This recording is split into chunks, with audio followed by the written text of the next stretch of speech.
Olá, meus amigos e amigas do Instituto Ressurgere. Hoje, sexta-feira, dia 7 de fevereiro de 2025, estamos iniciando mais um quadro aí no nosso canal do YouTube. A ideia e o tema desses episódios que nós queremos todas as sextas-feiras será chamado de Desvendando a Terapia. Por eu escolher esse tema, eu percebi e existem muitas confusões em relação à terapia e alguns assuntos não são tão claros, alguns equívocos são realizados também, então algumas vezes se falam alguns tópicos, alguns assuntos de uma forma e não é bem aquilo ali. Então, eu não sou um detentor de conhecimento, mas eu quero poder esclarecer alguns pontos e também trazer algumas curiosidades, alguns ensinamentos que podem servir tanto para quem é terapeuta, quanto para quem não é terapeuta, mas que busca conhecer um pouquinho mais. E o primeiro tópico que eu gostaria de trazer não é o que eu vou trazer hoje. Como assim? Eu gostaria de trazer, eu vou trazer no próximo episódio semana que vem, na próxima sexta-feira, o que significa essa palavra terapia.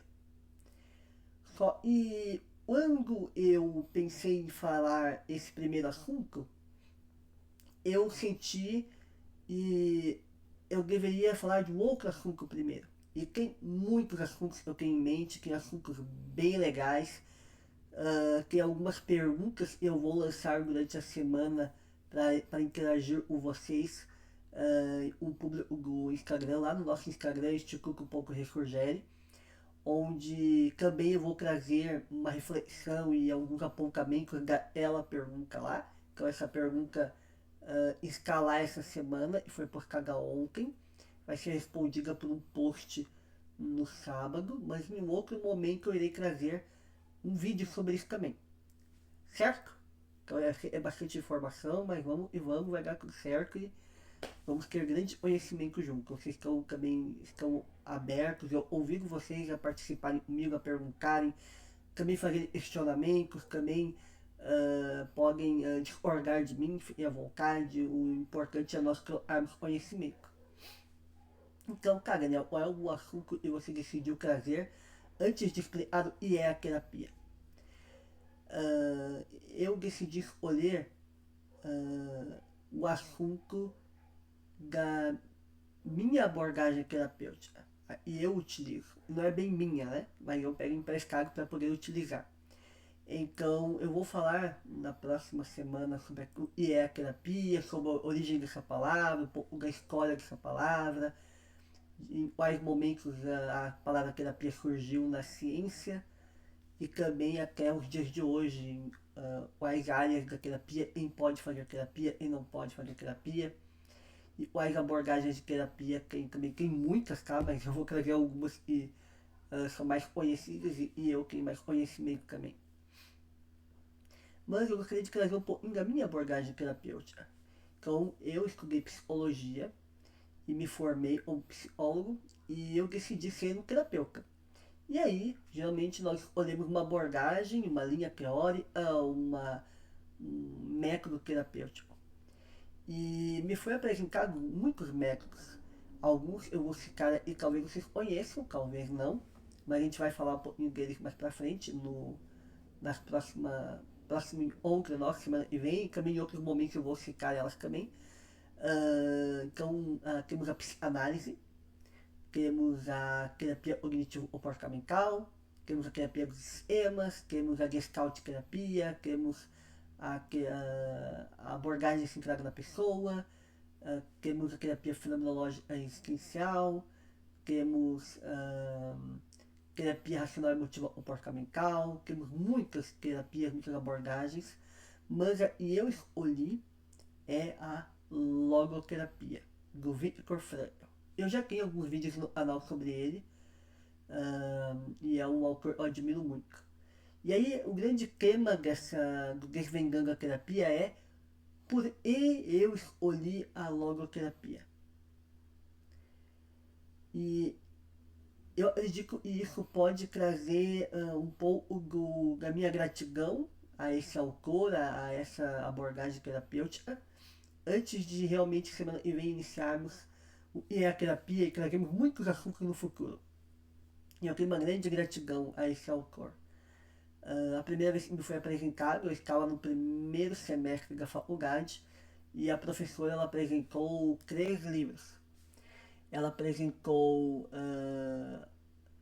o Tornar-se Pessoa, do Al Rogers. Ela também apresentou o livro sobre o desenvolvimento humano, da Papalha. E Em Busca de Sentido, do Viktor Frankl. Eu tive a oportunidade de ler os 3, estudar os 3, mas e são todos livros maravilhosos, excelentes, mas o Viktor Frankl me tocou de uma forma diferente. A forma como o autor conta sua história, e a ideia não é trazer sua história e agora, mas a visão dele do ser humano, a forma como ele aborda alguns assuntos e o grande conhecimento dele e a grande preocupação dele em ajudar as pessoas realmente me ativou, realmente me chamou a atenção e fez eu me apaixonar pela terapia, pela logoterapia e pela visão de Frankl do ser humano. E admirar o autor. É o autor de todos os autores eu mais admiro. E eu admiro muitos autores, mas ele é o principal. Então, o primeiro ponto pelo qual eu escolhi a logoterapia foi devido ao autor. Então, esse é o primeiro por E. O autor, Viktor Frankl, ele realmente é um autor independente da abordagem que você escolha. Se você assistir algum vídeo no YouTube sobre ele, alguma aula sobre ele, ou mesmo estudar um pouco sobre algum livro dele, ou algum outro autor que fala sobre ele, independente da abordagem, você vai realmente se impressionar. O segundo ponto é a tridimensionalidade do ser humano. Então, a maioria das abordagens enxerga o ser humano de uma forma bidimensional, ou seja, em 2 dimensões. Diz que o ser humano ele tem a dimensão biológica e o corpo, o cérebro, o organismo, a física, a biologia do corpo, os neurotransmissores, tudo é a parte física e biológica do corpo, e do corpo é relacionado ao biológico, né, nessa dimensão. E nós temos aí a segunda dimensão, e vemos a dimensão psíquica, onde temos os estímulos, impulsos, e sim, tem sempre uma relação com o corpo também, mas que nós dividimos de uma forma mais didática, para compreendermos melhor, e tem algumas uma dimensão e trabalha muito a dimensão psíquica. E nós percebemos que todos os seres vivos têm uma parte biológica, tem sua dimensão biológica, mas nem todos têm uma dimensão psíquica. Por exemplo, uma planta não tem uma dimensão psíquica. Não tem instintos, impulsos, ela age segundo a natureza biológica dela. Porém, o animal já tem um pouco mais de habilidade do que uma planta. E nós percebemos que o animal também possui os instintos, também possui suas emoções, também possui suas necessidades de uma forma diferente da planta, muito mais evoluída e complexa do que a planta. E o ser humano ainda mais, né? Então tem níveis ali de sistema biológico e sistema psicológico em cada ser vivo e você percebe nitidamente suas diferenças e sua grande gama de aspectos e habilidades. E a maioria das terapias, elas trabalham isso, trabalham o nosso corpo, trabalham nossa mente, nosso psico. A própria medicina trabalha nos dois, mas algumas coisas ela deixa para o psicólogo, por exemplo, trabalhar. outras áreas o pedagogo trabalhar, né? Então algumas áreas ali estão envolvidas a parte de comportamentos, de ensino, de aprendizagem, de habilidades sociais, habilidades cognitivas, a própria cognição, pensamentos, emoções, sentimentos. Então a gente tem muitos assuntos aí. Mas Freire, ele percebeu algo, e outros autores já haviam percebido antes dele, e ele estudou muito, bebeu muito dessa fonte, desses autores, como Max Scheler, e havia. E um livro excelente explica muito bem essa parte da tridimensionalidade, é do próprio Max Scheler e a posição Gomino-Osmo, onde ele define bem detalhadinho assim essas três dimensões.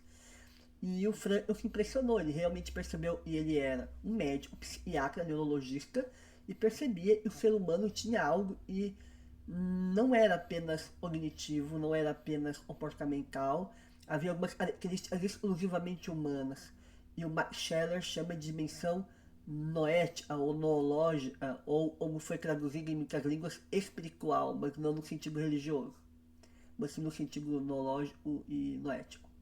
E daí ele percebeu e era possível utilizar alguns recursos do espírito, do noético, para ajudar a pessoa no processo terapêutico dela. Ele percebeu o espiritual, o noético, o noológico, que foram essas palavras para vocês entenderem melhor, mas se referem ao mesmo tema, são potencialidades e só o ser humano tem e não adoecem e podem ajudar no processo da cura. E ele, antes de passar pelos campos de concentração, os 4 campos de concentração nazista que ele passou, ele já trabalhou e ajudou muitas pessoas através desses recursos noéticos, recursos do espírito, dessa dimensão. E aí, quando ele foi pelos campos de concentração, ele pôde usar esses mesmos recursos para ele e percebeu que muitos também conseguiam usar esses recursos para se manter vivos e dizer sim à vida. E ele percebeu que um desses aspectos do noético é o ser humano, a motivação primária do ser humano não é o prazer, não é o poder, não é a autorrealização, e também ele diz que são muito importantes, ele não nega isso, mas existe algo ainda primário, e é a busca pelo sentido da vida. Ele chama de vontade de sentido. E nós temos o terceiro ponto.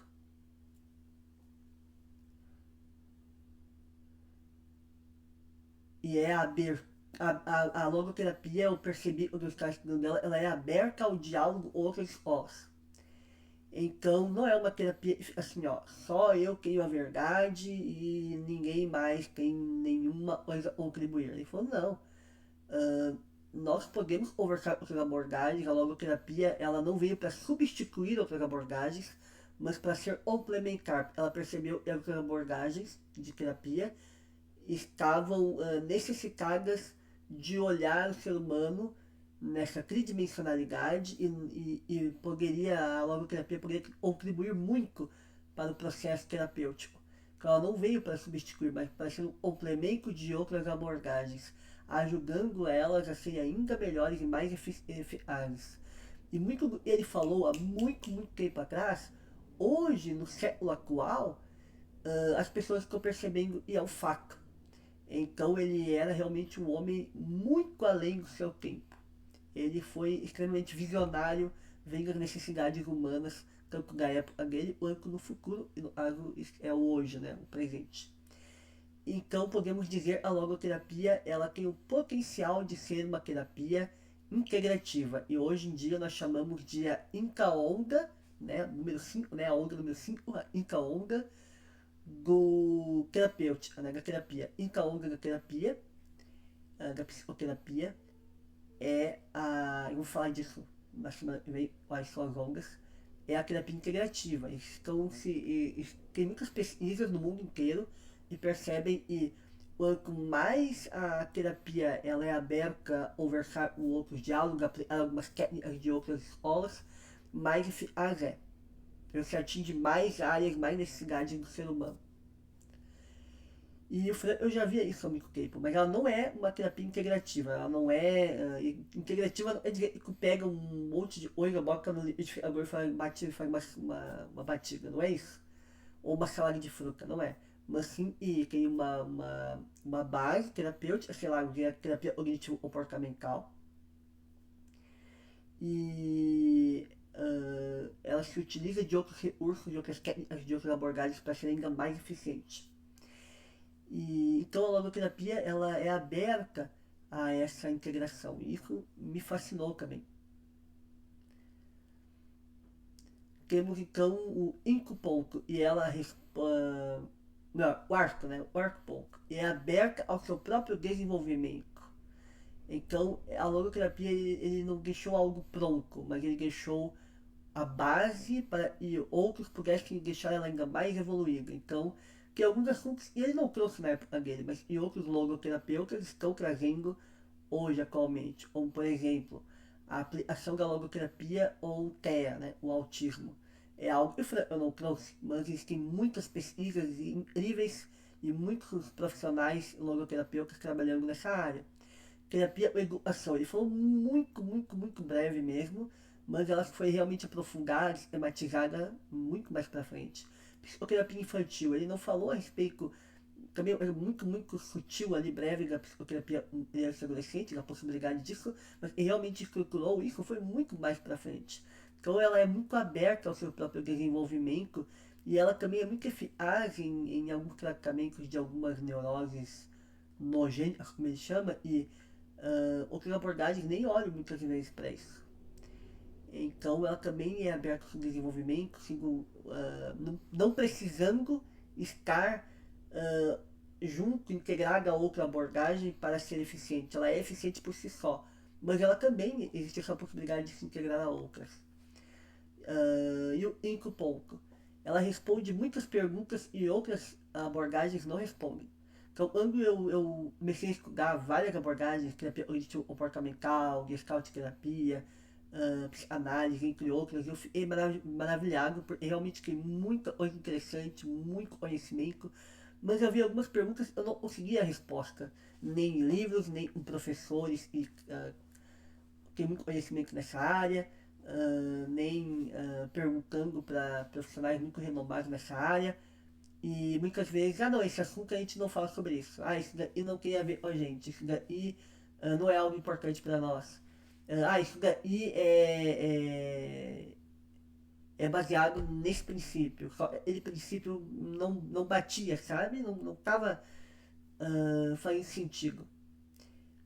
E o Fran, quando eu li o livro de Fran e fui estudando a logoterapia, ele me respondeu muitas perguntas e juntando outros conhecimentos que eu aprendi, continuo sempre aprendendo e estudando, sempre se tornar uma base muito sólida dessas respostas necessárias para a humanidade. E se vocês tiverem interesse, eu posso uma hora trazer sobre elas também, mas não é o momento agora. Então, o Franco também acredita muito no saudável. Ele não trata dizendo assim, temos que tratar a doença, temos que eliminar sintomas, temos que encontrar a causa disso. E ele também trabalha disso, mas não é o foco dele. O foco dele é trabalhar o saudável. Ele acreditava que o saudável poderia ajudar a eliminar os sintomas, a aliviar o sofrimento, a ajudar a pessoa a crescer. O termo resiliência é algo muito recente. Ele já vinha trazendo isso há muito tempo atrás, só não usava o termo resiliência. Ele é um dos grandes pioneiros desse conceito de resiliência, mesmo não tendo usado a palavra resiliência. E eu gostei muito disso, eu sempre vi isso muito interessante. Tem uma série agora atualmente na Max, e é a Mentes Extraordinárias. E ali o neurologista ele trabalha muito, é saudável nos pacientes, e é muito legal, porque é muito logoterapêutico, né? Mesmo que não tenha cargo, mas é muito logoterapêutico. E aqui uma citação lá no primeiro episódio do médico muito famoso, considerado o pai da medicina moderna, é o William Osler, e diz mais ou menos assim: não pergunte e doença a pessoa tem, mas sim qual pessoa a doença tem. Esse olhar é muito do Victor Frankl. mesmo que não seja ele que quer falar, mas é um olhar muito parecido, um pensamento muito parecido. O 7 agora, né? Não, peraí, esse eu sei, esse é o 7. É o que eu já falei, né? Dedicar, é isso aí. Agora é o 7. E é criatividade e autonomia do terapeuta. Então, eu fiz algo que engessado em várias abordagens, não em todas, tá? Mas algumas abordagens era muito protocolo, assim, tem que ser desse jeito. Não pode fazer diferente. E sim, existe um método terapêutico, existe uma estrutura, e ela é muito importante.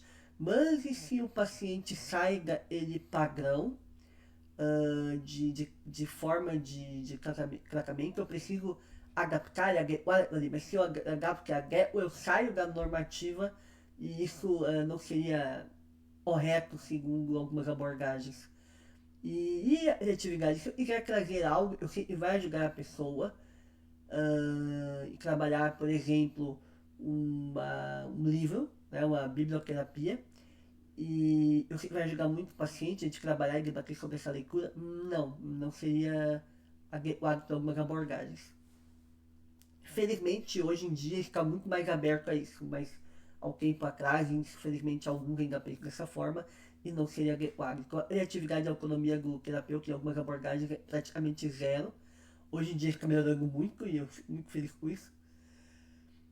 Mas no Frankl, né, na logoterapia, isso já era algo essencial, é a essência do terapeuta fazer isso. E isso também me ajudou muito, porque eu não iria ser engessado, eu iria ter criatividade e autonomia para ajudar meus pacientes. Não é inventar coisas na minha cabeça, mas usar algumas coisas e talvez pudesse ajudar os pacientes e não seriam aquele padrão de sempre, mas que poderiam ajudar, por exemplo, a biblioterapia. Mas tem outros assuntos também. No Franklin a gente usa muito também histórias, fábulas, para ajudar a pessoa a um diálogo socrático, para ajudar ela a ter alguns insights, algumas reflexões, tomar consciência de algumas coisas. É muito útil. Uh, o oitavo agora, tratar o humano. Então, eu falei, né? Não do William Osler, olhar para a pessoa. E pessoa a doença tem. Então, onde está a pessoa? Não podemos olhar apenas para o adoecimento. A pessoa, nós acreditamos isso, é uma coisa muito. Um consenso mútuo entre praticamente todas as abordagens terapêuticas, e é o ser humano e vai encontrar as respostas. Não sou eu que dou as respostas, eu estou ali para ajudar ele a tomar consciência e encontrar as respostas, e algumas vezes eu vou dar algumas orientações, tentar ajudar ele nesse processo, um companheiro de viagem, como falam alguns autores, mas a viagem ainda, a decisão da viagem, a consciência da viagem, a tomada de decisão da viagem, não cabe a mim, mas sim ao paciente, ou cliente, né, como outras abordagens também trazem. E o Frank já falava isso há muito tempo também. Tratar o humano, realmente ajudar o humano em suas potencialidades para desenvolver resiliência e lidar com os seus desafios por meio dos recursos noéticos. Mas também, claro, ele também trabalhava questões da dimensão biológica e psicológica, né? Isso é muito claro nos livros dele, ele deixa isso bem claro. E por eu estou falando isso também, porque senão ele entraria na. Ele era totalmente contra, e é o nono ponto. Reducionismo. Ele era totalmente contra o reducionismo. E o reducionismo é você reduzir os fenômenos humanos, e não só isso, né, mas especificamente isso, como meros instintos, consequências de algo da mente ou do corpo.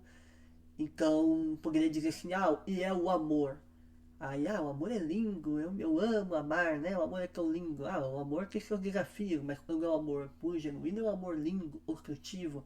Mas alguns vão dizer, não, o amor é meramente, sei lá, vou chutar eu não vou decalhar o que é, mas sei lá, o amor é uma consequência mental, cognitiva, do inconsciente. E claro, hoje em dia as abordagens não pensam mais assim, tá bom? Mas já se tratou muito dessa forma. O reducionismo de alguns fenômenos humanos. e como se o humano fosse limitado a essas duas dimensões e não tivesse mais nada ali. E eu disse que o ser humano é muito mais complexo em dimensões biológicas e psicológicas, mas também temos a dimensão neurológica. E essa luta contra o reducionismo é algo muito importante. Também foi um dos movimentos da antipsiquiatria, né, de trazer ele olhar humano, humanizado para os pacientes psiquiátricos, é uma história aí da saúde mental. E é muito importante. Só ainda existem atualmente alguns reducionismos e nós precisamos ter muito cuidado com isso. Infelizmente, ainda existem alguns pensamentos de uh,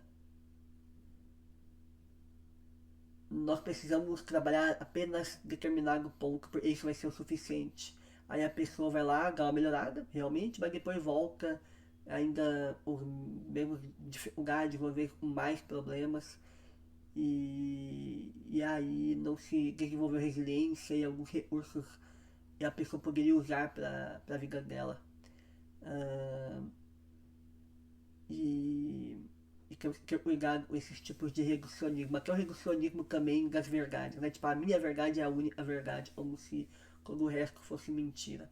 Então o reducionismo ele pode também entrar em outras áreas, que não é o meu ponto de força aqui, mas só para vocês refletirem que o reducionismo é algo perigoso.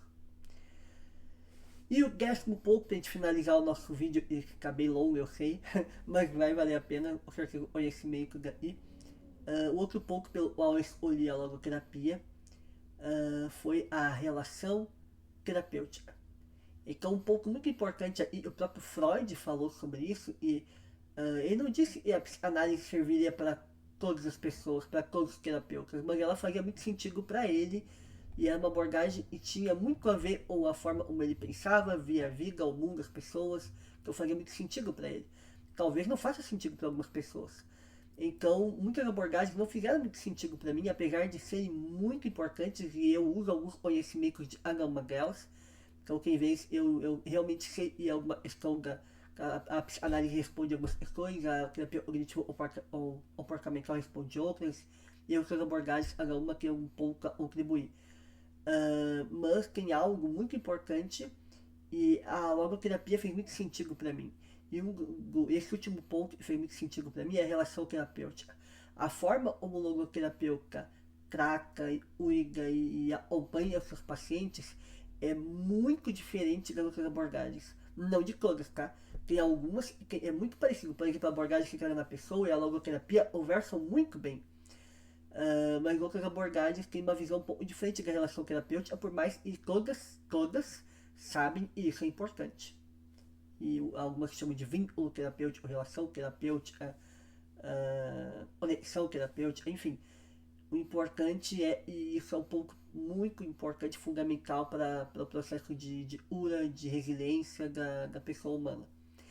E a forma como eu trabalho a relação terapêutica fez muito sentido para mim. Até mais do que a própria abordagem que na pessoa, eu já considero uma das melhores abordagens em trabalhando relação terapêutica, mas a logoterapia conseguiu trazer algumas coisinhas a mais e me ajudou muito a decidir essa abordagem que eu queria seguir.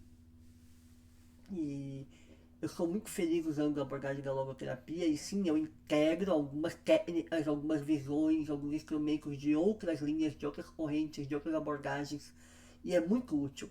Mas a base, o fundamento da minha terapêutica é a logoterapia e a análise existencial do Viktor Frankl. A análise existencial é outra parte, né? E complementa ali a logoterapia. É o nome completo, logoterapia e análise existencial. Então é isso. Eu gostaria de trazer para vocês, espero que tenham gostado, que esse vídeo é um vídeo longo, mas eu tenho certeza que valeu a pena. Até semana que vem, onde a gente vai falar um pouco sobre o que é a terapia, né? Onde mora, do que se alimenta, né? O que é a terapia? De onde é que vem isso? Qual é a história da terapia? Como ela é vista hoje em dia? E quais são os preconceitos da terapia? Então não perca o nosso próximo episódio da nossa série Desvendando a Terapia. Até mais!